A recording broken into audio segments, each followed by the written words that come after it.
valuable? First, we must know what value is. And according to dictionary.com, it says value is something's relative worth, merit, and importance based on how much it can be exchanged for. So we could say that value is something's worth based on how much someone would pay for it. So what makes people valuable? In today's society, teenagers are told that they evolved from animals and that these animals came from nothing. So if they came from nothing and nothing paid any mind or importance for them, what makes them valuable? Thousands of teens, hundreds of thousands of people follow this thought of logic, and they follow it to its conclusion that they are worthless. And every year, thousands of people kill themselves because they don't think they have a purpose, and every single one of them dies believing a lie. When has anything ever come from nothing? When has something so detailed and complex as a single atom, a single hair, a color, not been designed? Someone had to have made it. And in Genesis 1:1, we find out who that someone is. It says, in the beginning, God created heaven and earth. And in Psalms 139:14, it says that you are fearfully and wonderfully made. You were created. You were made on purpose. So people ask, why were they created? Well, let me ask you, why do people make art? Why do people write poetry? Why do people speak? People do these things to show others who they are. And in Isaiah 64:8, we find out that we are the clay and God our potter, and we are all the work of his hand. God made us, created us to show others who he is, how much he loves, and how much he cares for his creation. But we messed up. We all sinned. And in Genesis 9:6, God intended this, that for in the image of him, he made us. We're now just a bunch of imperfect people trying to reflect a perfect God. Every person is, according to Romans 3:23, that says, for all have sinned and fallen short of the glory of God.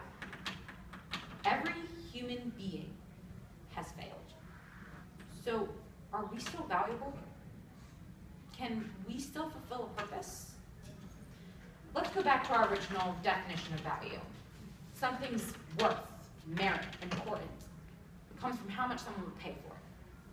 So who would pay, and how much would they pay for some broken clay, some broken people? In 1 Corinthians 6:20, it says that you were bought with a price. And in John 3:16, God tells us what that price was. That for God so loved the world that he sent his only begotten son. That was the price that God paid for you. That's what he paid for some broken people so that he could make them whole again. You were bought with the most precious gift at the highest price. Someone else's life, someone else's blood, someone else's child. You were bought because you still have a purpose. And yeah, we mess up. We may be saved and we know Christ, but we mess up and we feel like we are not good enough to be saved or forgiven or called. How can we still have value and a purpose if we failed?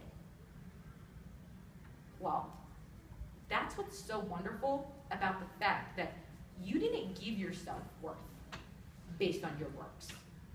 God gave you worth based on his grace. Amen. Grace is mentioned 156 times in the New Testament alone. That is almost 3 times the amount that wrath and punishment is mentioned in the New Testament.